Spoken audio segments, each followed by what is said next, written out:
Nike is under federal investigation over its DEI practices, accused of discriminating against white workers. Let's bring in Harvard Law professor Alan Dershowitz. So, Professor, how strong is this case? Because they came out and basically said, we want to make 35% of our workforce ethnic minorities, racial and ethnic minorities. Does that show a civil rights violation in black and white?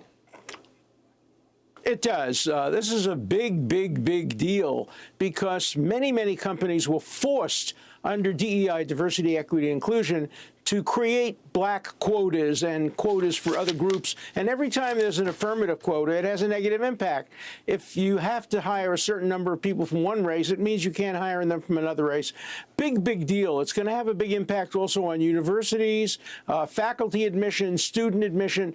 The big question is whether or not this decision, the Harvard decision, it's called, admission, fair admissions versus Harvard, how far back is it going to be applied? Is it going to be applied only forward-looking or retroactively as well? And it looks like from the Nike investigation that the EEOC is going to apply this not only backwards but forwards, and it's going to have a major impact on hiring around the United States in private companies as well as public schools. So it's a big deal. As it should be. Now, here's what Nike said. It's part of their statement. It says, this feels like a surprising and unusual escalation. We have shared thousands of pages of information and detailed written responses to the inquiry and are in the process of providing additional information. So they said they're surprised that this suit is going forward with this type of velocity. Should they be?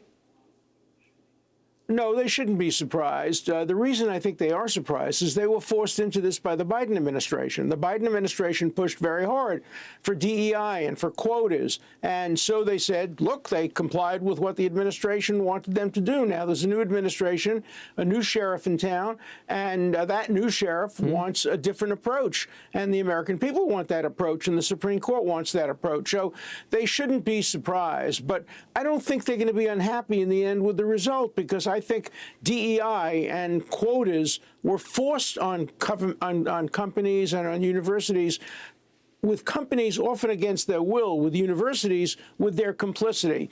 But this is a new game, and we're going to have to see new processes in place for hiring. We're finally returning to meritocracy, where people get hired on the basis of merit, not on the basis of the color of their skin or their gender or their woke policies. So meritocracy will improve corporations, will improve universities, will improve America, will make this a much better country if we really apply meritocracy. And if you apply meritocracy fairly, you're going to get a lot of diversity as well. Right. And by the way, sports, the ultimate meritocracy, and that's how Nike made their name. When Phil Knight retired, they got a lot more woke.